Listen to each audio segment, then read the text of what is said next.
Hola amigos, estamos de nuevo aquí. Seguimos con la conferencia. Se ha interrumpido la conexión por unos minutos, pero estamos aquí de nuevo exactamente en el mismo punto donde nos habíamos quedado. Estábamos diferenciando entre las neurosis actuales, que tenían que ver con las causas etiológicas, estaban en las prácticas sexuales nocivas, patológicas, ¿no? Y no insanas, ¿no? Prácticas sexuales en la sexualidad adulta que decíamos que eran nocivas. Habíamos hablado entonces de las neurosis actuales. Estábamos diciendo, por ejemplo, la masturbación, por ejemplo, el coitus interruptus, la abstinencia, la falta de satisfacción, ¿vale? Y Freud va a diferenciar, aquí en este texto va a hacer la primera gran diferenciación entre los dos grupos de neurosis, entre las neurosis actuales y las psiconeurosis o neurosis de transferencia, que las psiconeurosis son también neurosis y también tienen su origen en factores sexuales, es decir, materialidad del inconsciente, recordemos, factores sexuales, pero que tienen que ver con factores sexuales de la vida infantil del sujeto, de la sexualidad infantil, ¿vale? Entonces ya vemos cómo las psiconeurosis, fobia, histeria, neurosis obsesiva, tienen su origen, tienen una etiología sexual también, pero que tiene que ver con la sexualidad infantil del sujeto. Eso es lo que va a traer en el análisis, lo que va a hablar, va a tener que ver con su sexualidad infantil. Mientras que las neurosis actuales, la neurastenia, la neurosis de angustia y la hipocondría, van a tener que ver con prácticas nocivas, prácticas sexuales nocivas en la vida sexual adulta del sujeto, genital, presente, actual, ¿vale? Sí, exactamente, Manuel, muy bien, aquí estás, conectado de nuevo. Yo creo que casi todos, bueno, algunos se han quedado por el camino, pero estáis la mayoría. Bueno, entonces, pero claro, ya Freud ya nos permitió diferenciar entre la neurastenia, la histeria, que estaba todo mezclado, y él no, va a diferenciar. La histeria pertenece a la psiconeurosis, la neurastenia a las neurosis actuales. El factor etiológico, la causa es sexual en los dos, sí, pero uno tiene que ver con la sexualidad adulta y otro con la sexualidad infantil, ¿vale? Y entonces ahora nos va, dentro de las neurosis actuales, nos va a diferenciar entre lo que es la neurastenia y lo que es la neurosis de angustia. Vale. Porque él ya está recibiendo, ya ve en los pacientes que él atiende que hay un grupo de pacientes que presentan esa sintomatología neurasténica como tal, que serían presión intracraneana, fatiga, están muy cansados, dispepsia, ¿no? Dolores de estómago, molestias digestivas, obstrucción intestinal, irritación espinal, etc. Hay como un grupo de pacientes que presentan esos síntomas. Eso lo vamos a llamar neurastenia, cansancio excesivo. Mientras que hay otro grupo de pacientes que presentan otro tipo de síntomas, donde el síntoma nuclear es la angustia. Se caracterizan todos porque tienen mucha angustia, están angustiados, ¿vale? Y entonces ahí aparecen estados de angustia libre, inquietud, angustia de expectativa, está como esperando que pase algo malo, ataques de angustia completos, ataques de angustia rudimentarios, suplementarios, vértigo locomotor, agorafobia, insomnio, acrecentamiento del dolor, etcétera, otro tipo de síntomas. Eso lo va a categorizar como neurosis de angustia. Hola Verónica, hola Karina, ¿vale? Entonces, la neurastenia, ¿vale? Que presenta esos síntomas: cansancio excesivo, dispepsia, obstrucción intestinal, presión intracraneana, irritación espinal, y la neurosis de angustia, que presenta esos otros síntomas: ataques de angustia, estado de angustia, inquietud, insomnio, agorafobia, el dolor se acrecienta. Bueno, los dos, un gusto escucharla, maestra, dice Verónica Velázquez Solís, psicóloga. Gracias, Verónica. Es muy importante tener en cuenta los factores sexuales, porque si no, no se entienden las enfermedades psíquicas, las neurosis, ¿no? Todas tienen una etiología sexual o de la sexualidad actual o de la sexualidad infantil, o están mezcladas, porque también aparecen las neurosis mixtas, que vamos a hablar de ella. ¿Vale? Bueno, pero la diferencia entonces entre las neurastenias y la neurosis de angustia va a ser, en ambas tiene que ver con la sexualidad actual del sujeto, y en ambas se producen prácticas sexuales nocivas en la vida actual, presente del paciente. ¿Vale? En la neurastenia se deja reconducir siempre a un estado del sistema nervioso como el que se adquiere por una masturbación excesiva. Una masturbación excesiva, ¿vale?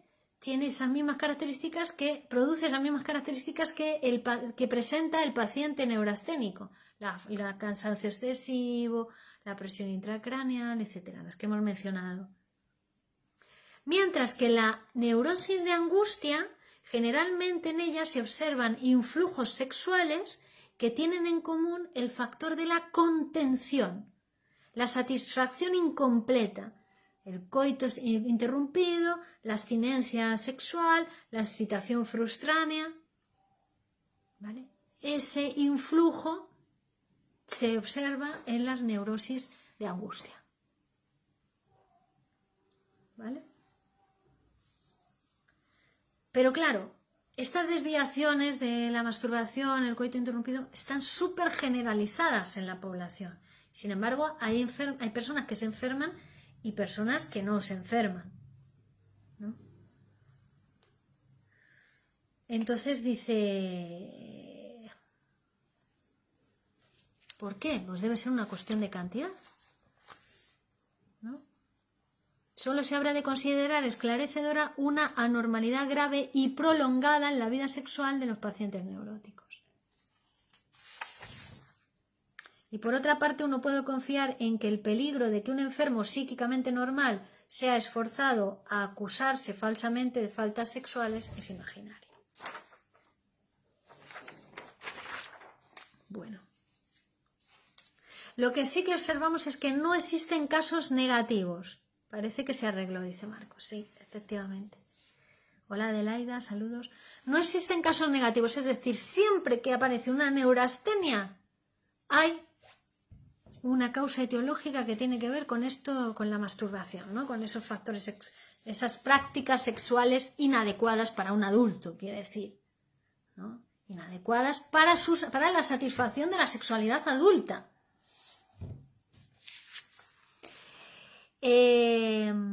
Incluso nos trae Freud algún caso, algún ejemplo de personas, claro, que él buscaba las causas, parecía una neurastenia, él buscaba la causa, la etiología sexual y no la encontraba, y efectivamente logra una infección latente en una de las cavidades sinusoideas de la nariz. Estaban produciendo esa sintomatología parecida a la de una neurastenia. Por eso el profesional tiene que estar muy bien formado para poder hacer un diagnóstico diferencial. Primero, sí, claro, descarta cuestión orgánica, pero también para poder diferenciar si es una neurosis de angustia, una neurastenia, no porque el tratamiento psicoanalítico vaya a ser distinto, pero sí la escucha del paciente, sí la escucha del psicoanalista, sí lo que el paciente va a decir. El psicoanalista tiene toda esa formación, ¿no? Es su instrumento de trabajo, su aparato psíquico, su formación, su escucha. Bueno, en muchos casos que parecen una neurastenia, en realidad, después, a lo largo del psicoanálisis, se descubre que se trata de una psiconeurosis, que es una histeria, una neurosis obsesiva. Porque la histeria imita muchas afecciones. A veces se presenta como si fuera una neurastenia la histeria. El único camino infalible para llegar a descubrir de qué se trata es el psicoanálisis.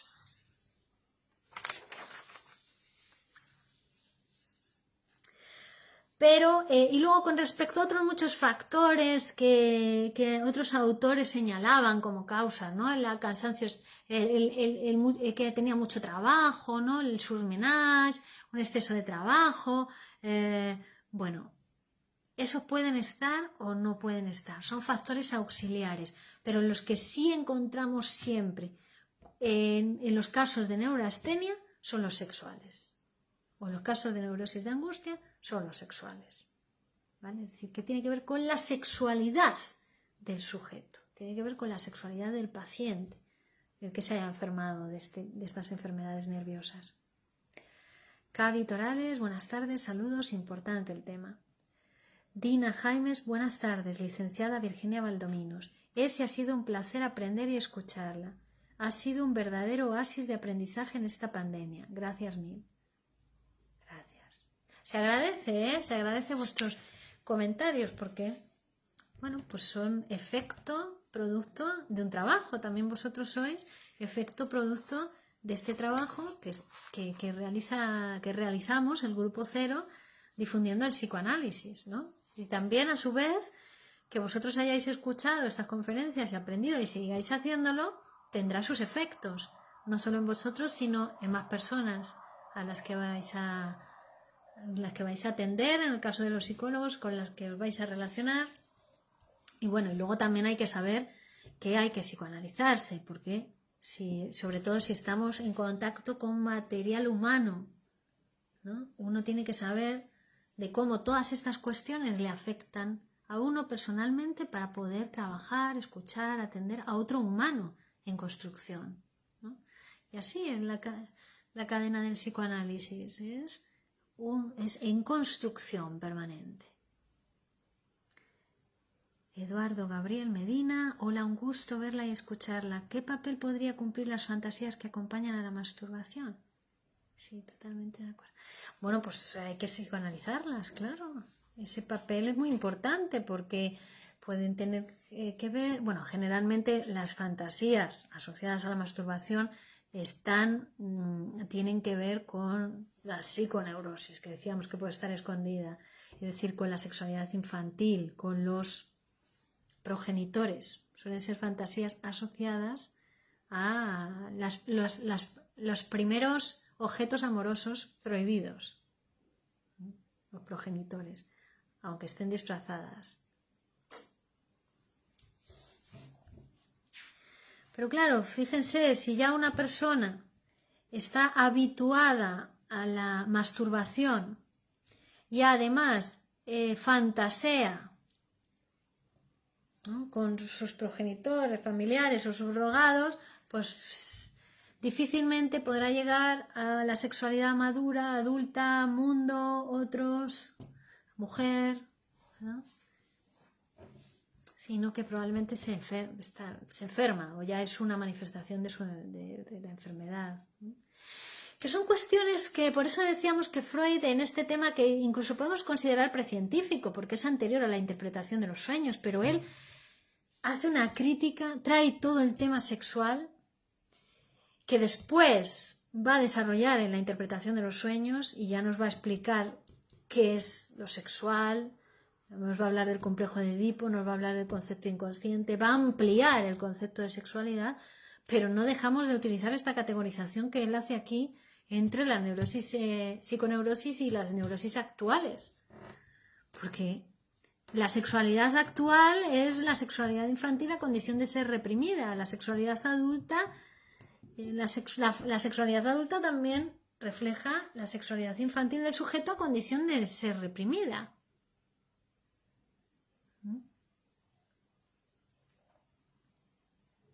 Entonces es importante. Está todo confuso. Cuando el paciente llega a análisis, todo es síntoma, todo es manifestación, todo es apariencia. Y en el análisis es donde se va a ir despejando, donde va a tomar un orden también todo, donde una sexualidad insana o patológica o nociva también va a poder ir transformándose. El sujeto va a ir adquiriendo una fortaleza psíquica que le va a permitir acercarse a la sexualidad adulta. acercarse al objeto amoroso, acercarse al otro, a un otro diferente, semejante pero diferente, de otro sexo incluso, ¿no? De otra. Entonces eso es un camino que hay que recorrer y hay que construir, y que generalmente frente a las adversidades en ese camino, por ejemplo, el masturbador crónico, ¿qué hace? Pues intenta descargar esa frustración de la manera más cómoda, más rápida y más cómoda para él, que menos trabajo requiere la masturbación, ¿no?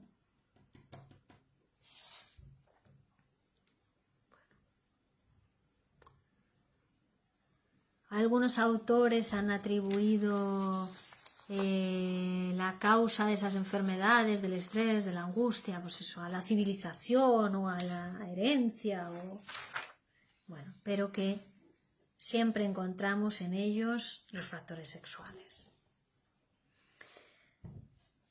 Es decir, que no han enfermado porque intentaran cumplir con sus deberes, ¿no? Por ejemplo, un funcionario que aparece con el síndrome ese del agotamiento de la oficina, o una ama de casa que ya las tareas del hogar se le hacen imposibles, ya no las puede realizar. Bueno, pues dice Freud, no es que hayan enfermado porque intentaran cumplir con sus deberes, en verdad livianos para un cerebro civilizado, sino porque, entre tanto, han descuidado y estropeado groseramente su vida sexual. ¿Vale? Si tenemos en cuenta los factores sexuales, enseguida pues vamos a poder comprender la afección de estos pacientes neurasténicos en neurosis de angustia o a los pacientes nerviosos, digamos, y también explicarnos sus mejorías o sus empeoramientos que para cualquier médico que no tiene en cuenta los factores sexuales le parecen enigmáticos, inexplicables. Y en esta época, pero en nuestra época también, esto era 1898, pero no se crean que han cambiado tanto el asunto para la opinión ingenua, sí para la opinión científica, sí para los que manejamos ya el instrumento científico, el instrumento psicoanalítico, pero para los pre-psicoanalíticos, los que todavía no han aceptado el concepto de inconsciente, ¿no? Pues todavía pues, siguen recomendando a estos pacientes cura hidroterápica, termal, masajes, este tipo de cuestiones para resolver esto, la neurastenia o la neurosis de angustia, ¿no?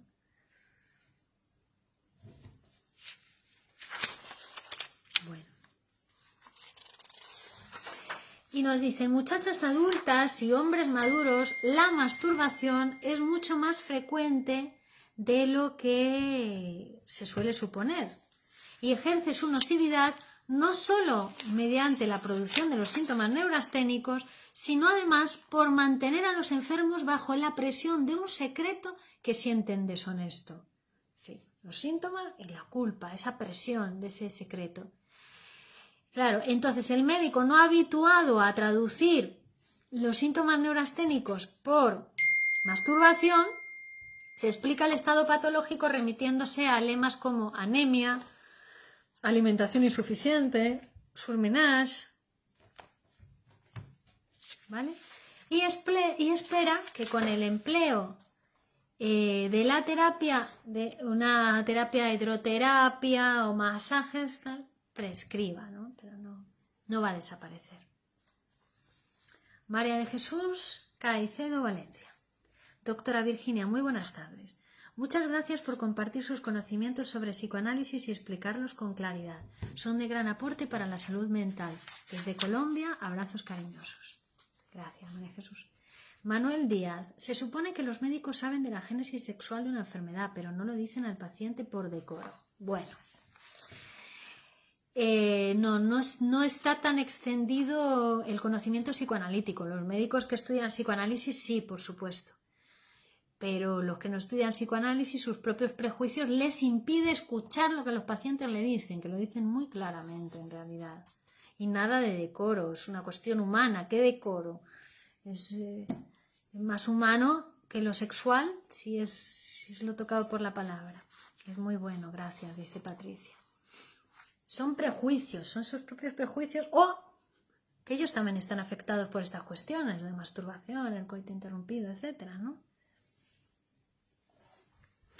Bueno, entonces, Claro, si el médico supiera que el enfermo ha luchado todo el tiempo con su hábito sexual, entonces ya sabría arrebatarle el secreto, desvalorizar a sus ojos la gravedad de este, que no es tan grave, que le pasa a mucha gente, y apoyarlo en su lucha para deshabituarse.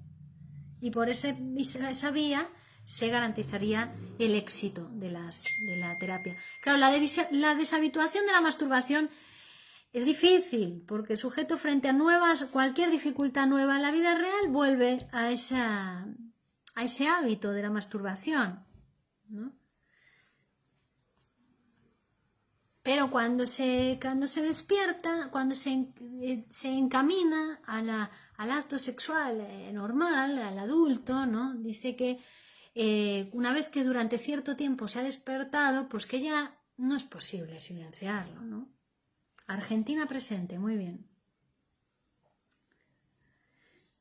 Karina dice, las religiones en este tema fueron y serán grandes formadoras de sujetos con neurastenia, neurosis de angustia, ya que forman, y neurosis obsesivas también, ya que forman a sus fieles diciendo que todo es pecado y será castigado. Es inevitable la masturbación y el sentimiento de culpa y todo lo que viene luego.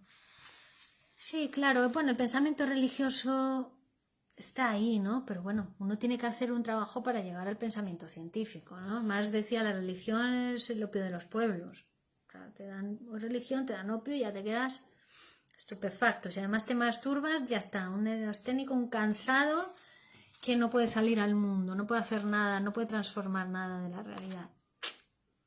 Menos paja y más grano, como diría Menasa, ¿no? Al grano. Bueno.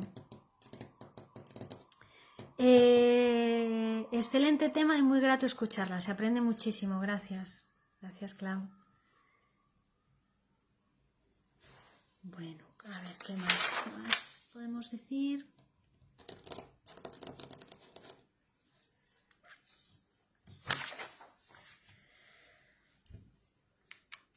Bueno, luego también nos va a hablar, claro, de que todas estas cuestiones tienen que ver también con el tema del control de la natalidad, el problema del maltusianismo, ¿no?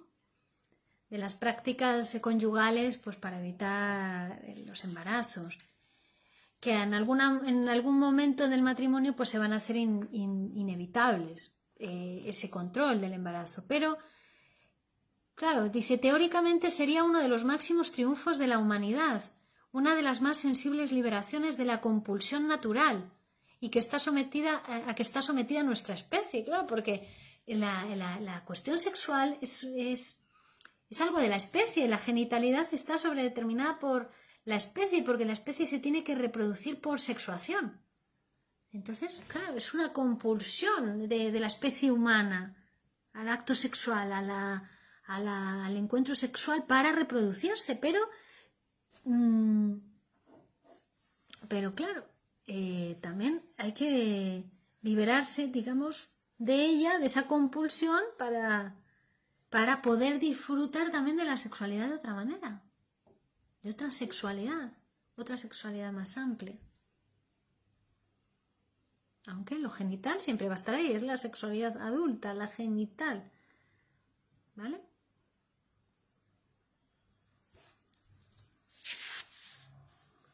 Bueno, pero entonces dice el médico esclarecido, el médico formado, el médico con conocimiento, se reservará entonces decidir las condiciones bajo las cuales se justifica el empleo de medidas anticonceptivas y entre estas distinguirá las nocivas de las inocuas.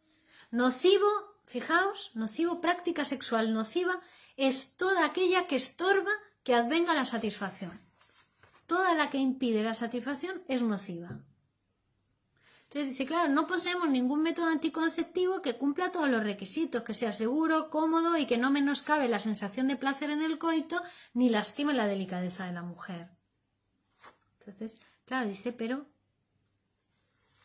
yo tengo que decir esas prácticas sexuales inadecuadas, como están implicadas en la etiología de las neurosis. Entonces cobra también significatividad etiológica para la neurosis de angustia prevenir la masturbación en ambos sexos. Es una tarea que merece más atención de lo que se ha prestado hasta ahora. Si uno reflexiona sobre todos los efectos nocivos de la neurastenia, afección esta que, según se dice, se propaga cada vez más, discernirá un interés directamente comunitario en que los varones entren con potencia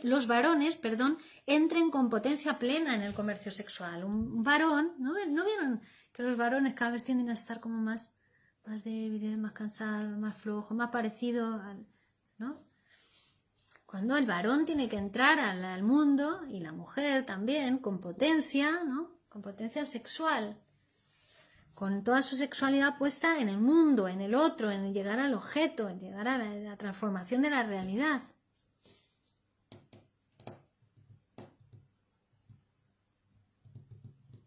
Bueno, y encima dice, es el conjunto social el que debe interesarse por estos asuntos y aprobar la creación de instituciones sancionadas por la comunidad.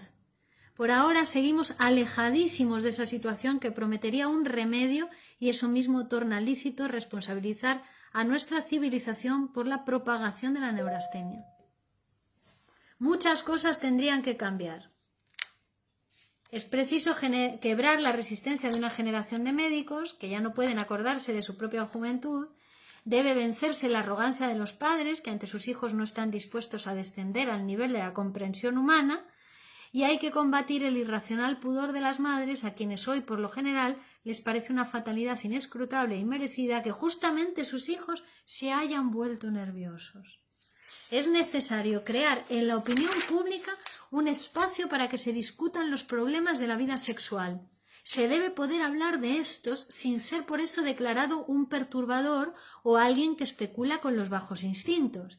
Y respecto a todo esto, resta un gran trabajo para el siglo venidero, en el cual nuestra civilización tiene que aprender a conciliarse con las exigencias de nuestra sexualidad. Y con esta frase tan bonita vamos a terminar.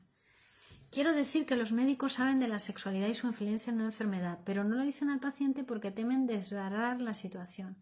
Si se sitúan del lado del enfermo, que no quiere saber nada de ese tipo de explicaciones. Claro, al final ellos se sitúan ahí, del lado del enfermo. No quieren saber nada de lo sexual, pero porque no quieren saber nada de su propia sexualidad. Bueno, para terminar, decir que también hay neurosis mixtas, ¿no?, entre neurastenia y psiconeurosis, que puede ser, por ejemplo, el resultado de un cuadro clínico donde domina la neurosis de angustia, la persona se siente muy angustiada, pero también aparecen rasgos de histeria o de neurosis obsesiva.